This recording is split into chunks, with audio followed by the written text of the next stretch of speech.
श्रीलंका के खिलाफ दूसरे वनडे में भारत ने करिश्मा कर दिया। श्रीलंका के मुंह से भारत ने जीत छीन ली। बेहद रोमांचक मैच में भारत ने श्रीलंका को 3 विकेट से शिकस्त दे दी और सीरीज भी फतह कर दी। दीपक चाहर को मैन ऑफ द मैच का खिताब मिला। 276 रनों के लक्ष्य का पीछा करते हुए भारत की टीम शुरुआत में ही लड़खड़ा गई। पृथ्वी शॉ सस्ते में आउट हो गए। ईशान किशन का विकेट भी निकल गया। शिखर धवन भी कुछ खास नहीं कर सके। 65 रन पर 3 विकेट खो चुकी टीम इंडिया मुश्किल में थी। अच्छे भले खेल रहे मनीष पांडे को जरूरत से ज्यादा जल्दी लेट हुई। हार्दिक पांड्या का तो खाता तक नहीं खुला। वनडे टीम में नए आए सूर्य कुमार यादव ने एक तरफा मैच का रुख बदलने की कोशिश की। सूर्य कुमार ने 42 गेंदों में हाफ सेंचुरी लगाई। उनकी ये कोशिश कामयाबी की मंजिल के लिए काफी नहीं था। दीपक चाहर उस वक्त क्रीज पर आए जब जीत की आस टूट चुकी थी और हार का काउंटडाउन शुरू हो चुका था। लेकिन भुवनेश्वर कुमार और चाहर ने मिलकर नामुमकिन को मुमकिन कर दिखाया। चाहर ने 69 रन बनाए और 2 विकेट भी लिए। ये श्रीलंका के खिलाफ भारत की लगातार 10वीं वनडे जीत थी।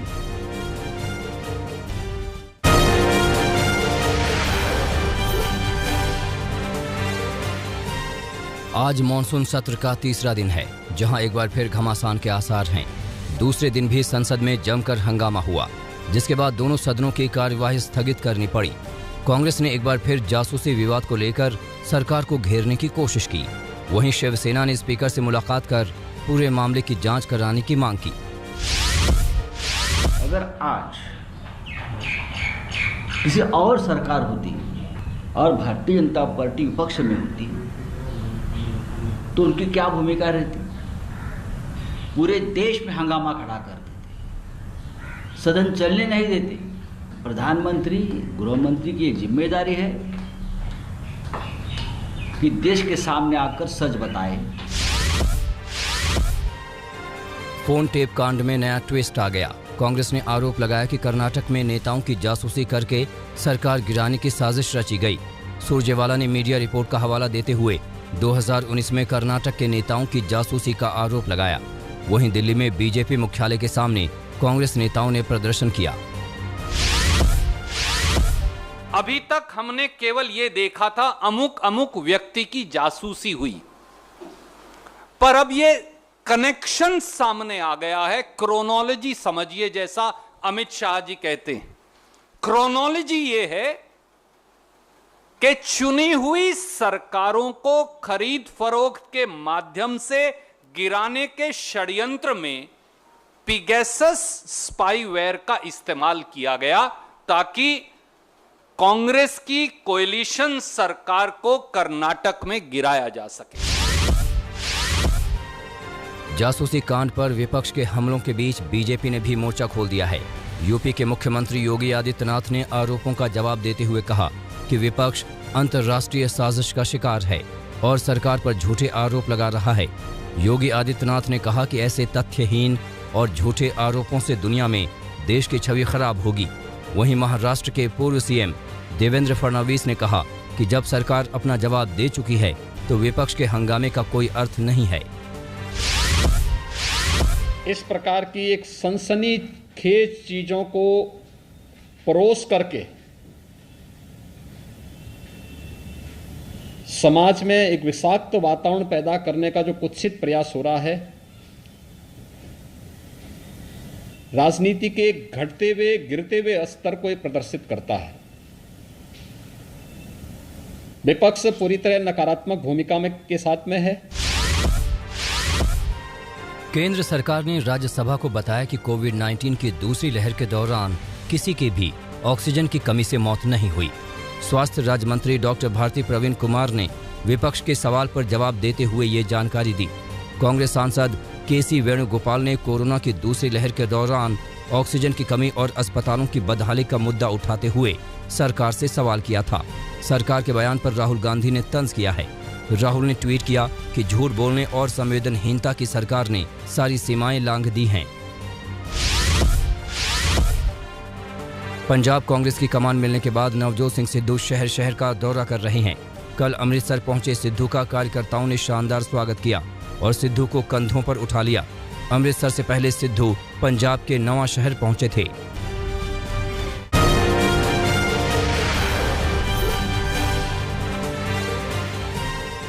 ICMR ने 21 राज्यों के 70 जिलों में जून-जुलाई महीने में किए गए चौथे सीरो सर्वे की रिपोर्ट जारी की।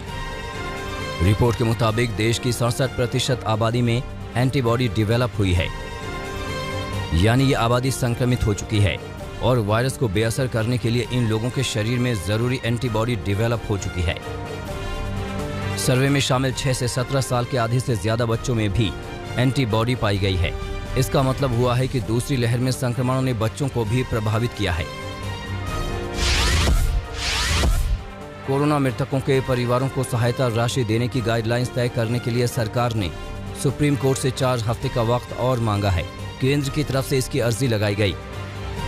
इससे पहले 30 जून को सुप्रीम कोर्ट ने नेशनल डिजास्टर मैनेजमेंट अथॉरिटी को आदेश दिया था कि 6 हफ्ते में गाइडलाइंस तय की जाएं।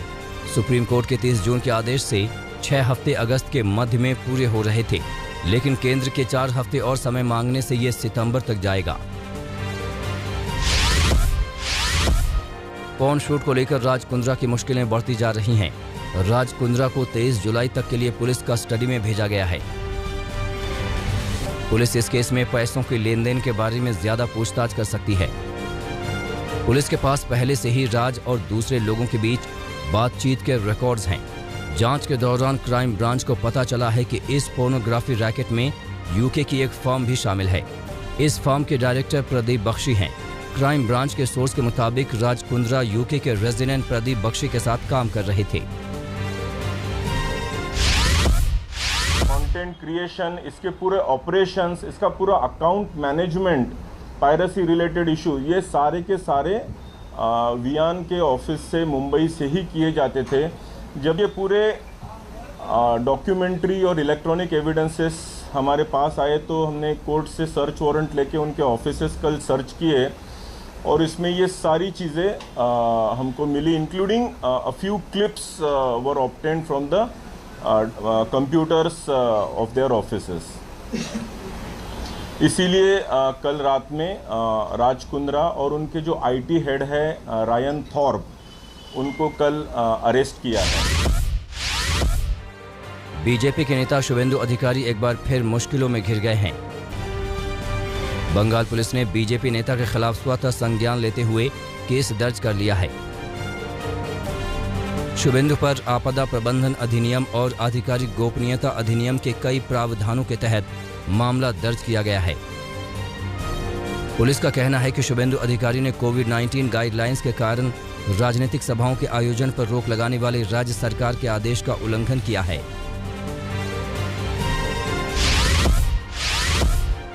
बाईस जुलाई को Karnataka high court Twitter India के एमडी मनीष माहेश्वर की याचिका पर अपना फैसला सुनाएगा।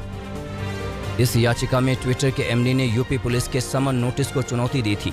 ट्विटर इंडिया के एमडी ने कर्नाटक हाई कोर्ट में यूपी पुलिस के नोटिस के खिलाफ रिट पिटीशन दाखिल की थी। उन्हें गाजियाबाद में एक बुजुर्ग की पिटाई के वीडियो को लेकर किए गए ट्वीट्स के मामले में पूछताछ के लिए पुलिस के सामने पेश होना था।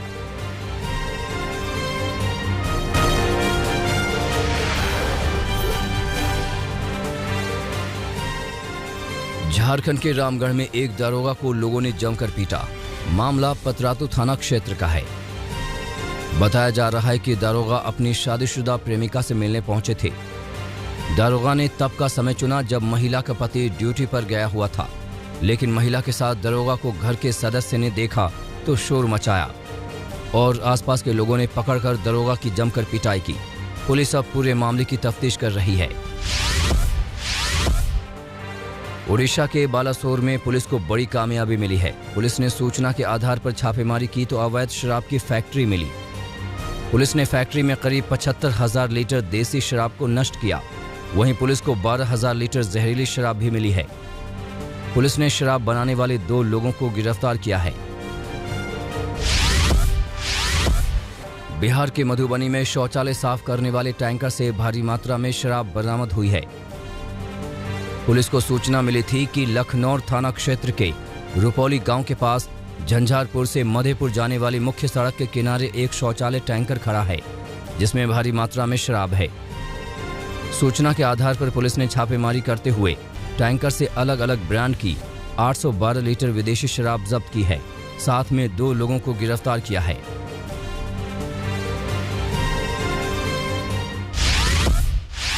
कार्रवाई करते हुए इनके द्वारा रेड किया गया, जिससे एक चालक और उसके सहयोगी को गिरफ्तार किया गया। चालक अमरजीत चौपाल और राजीव कुमार उसका सहयोगी है, दोनों दरभंगा के रहने वाले हैं। और इसका जो गाड़ी का मालिक है वह भी राजू साहनी, जो जिसके द्वारा यह धंधा करवाया जाता है, वो भी दरभंगा के ही रहने वाले हैं। ये लोग दालपुला से इस चीज़ को ला रहे थे। बिहार के बांका में मुख्यालय स्थित भारतीय स्टेट बैंक के कृषि विकास शाखा में भीषण आग लग गई। आग में बैंक पूरी तरह से जलकर राख हो गया। आग लगने से बैंक में भगदड़ मच गई। आग में बैंक के 4 कर्मचारी भी फंस गए थे, जिन्हें किसी तरह बाहर निकाला गया। घंटों की मशक्कत के बाद आग पर काबू पाया जा सका, मगर तब तक बैंक के सारे दस्तावेज जलकर खाक हो गए थे। रोहतक में फर्जी दस्तावेज बनाकर लोन देने का झांसा देकर लोगों की ठगी करने वाले गिरोह का पर्दाफाश हुआ है। रोहतक रेंज की साइबर अपराध शाखा ने इस गिरोह के 4 सदस्यों को गिरफ्तार किया है। हालांकि 3 आरोपी पहले ही गिरफ्तार हुए थे और बाद में एक और आरोपी को गिरफ्तार किया गया। इनकी गिरफ्तारी तब हुई जब ये एक शख्स को लोन देने के झांसे में लेकर उससे 3,09,000 रुपए ठग लिए थे। पुलिस पूरे मामले की तफ्तीश कर रही है। इन्होंने 3,09,000 रुपए की ठगी की थी। इन्होंने बैंक में ऐड लगा रखी थी कि भाई हम सस्ता लोन देते हैं, 1% के ऊपर लोन देंगे और इसमें से भी आधा आपका माफ़ हो जाएगा। उसी पे अपने जो फेक नंबर थे, फेक अकाउंट थे, वो पब्लिश करते थे और फेक अकाउंट के माध्यम से ही ये सारे इसको वारदात को अंजाम देते थे।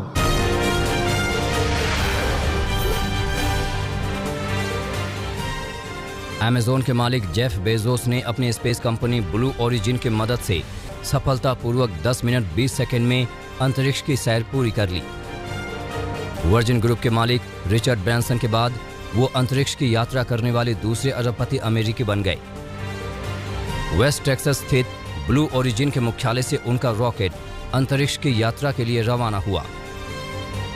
ब्लू ओरिजिन का किसी व्यक्ति को अंतरिक्ष की यात्रा करवाने का यह पहला मौका है। अफगानिस्तान में राष्ट्रपति भवन के पास 3 रॉकेट दागे गए। हमले में किसी के नुकसान होने की खबर नहीं है। बकरीद के मौके पर राष्ट्रपति के संबोधन के दौरान यह हमला हुआ। अभी तक किसी आतंकवादी समूह ने इस हमले की जिम्मेदारी नहीं ली है। अमेरिकी सैनिकों की अफगानिस्तान से वापसी के बाद तालिबान का देश के बड़े हिस्से पर कब्जा हो रहा है। अफगान सैनिकों से जंग जारी है।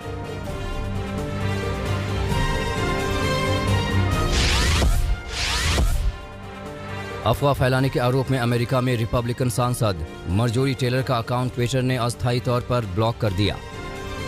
कोरोना को लेकर ट्विटर की बनी पॉलिसी के खिलाफ ट्वीट करने पर ग्रीन पर कार्रवाई हुई। इससे पहले चुनावी धांधली के गलत आरोप लगाने पर ट्विटर ने पूर्व राष्ट्रपति डोनाल्ड ट्रंप का अकाउंट स्थायी तौर पर ब्लॉक किया था। अमेरिका, ईयू और ब्रिटेन की ओर से लगाए गए साइबर हैकिंग के आरोपों को चीन के विदेश मंत्री ने खारिज कर दिया। आरोपों को राजनीति से प्रेरित बताया गया। कहा, अमेरिका के पास इसके पर्याप्त सबूत नहीं है। रूस की सेना ने अपने नए एयर मिसाइल सिस्टम का सफलतापूर्वक परीक्षण किया। रक्षा मंत्रालय ने S-500 के बैलिस्टिक लक्ष्यों को पूरा करने का दावा किया। एयर मिसाइल सिस्टम को रूस की वायुसेना राजधानी मॉस्को में लागू करेगी।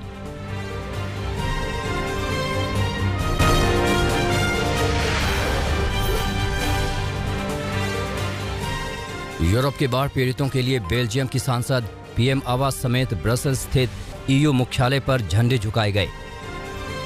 जर्मनी, बेल्जियम, नीदरलैंड समेत पश्चिमी यूरोप के कई देशों में बाढ़ से भीषण तबाही हुई है, जिसमें मरने वालों की संख्या 196 से अधिक हो चुकी है। हजारों लोगों के लापता होने की भी खबर है। पश्चिमी जर्मनी में लगातार हो रही बारिश के थमने के बाद राहत के काम में प्रशासन जुट गया है। सदियों बाद आई इस बाढ़ में अब तक 160 लोगों की मौत हो गई है। जर्मनी के अरविलर में रहने वाले चीनी कारोबारियों ने अपने होटल में हुए भारी नुकसान की प्रशासन को जानकारी दी। हालांकि वहां बाढ़ से चीन के एक भी नागरिक के मारे जाने की खबर नहीं है। ताइवान के स्वास्थ्य मंत्रालय ने अपनी घरेलू वैक्सीन के इमरजेंसी इस्तेमाल को मंजूरी दे दी। वैक्सीन को कोरोना से इम्यूनिटी बढ़ाने और मौतों से बचाने के लिए पूरी तरह सुरक्षित बताया गया। अगस्त से ताइवान में मेडिगन की बनाई MVC कोविड-19 जीरो वैक्सीन लगेगी। जापान की राजधानी टोक्यो में ओलंपिक के आगाज से ठीक 2 दिन पहले पशु प्रेमियों ने सड़क पर उतरकर अंडे खाए जाने का विरोध किया। Be a champion for animals, don't eat eggs जैसे नारों के साथ मार्च निकाला। पशु अधिकारियों की लड़ाई लड़ रही संस्था पेटा ने जापान की अंडा निर्माता कंपनी ISE पर गंभीर आरोप लगाए। मुस्लिम देशों में धूमधाम से मनाया जा रहा है बकरीद का त्योहार। कोरोना से बुरी तरह प्रभावित इंडोनेशिया के राष्ट्रपति जोको विडोडो ने कोरोना नियमों का पालन करने के लिए अपील की। मध्य पूर्व के देशों मिस्र, इराक, सीरिया और जॉर्डन में भी बकरीद का उत्साह दिखा।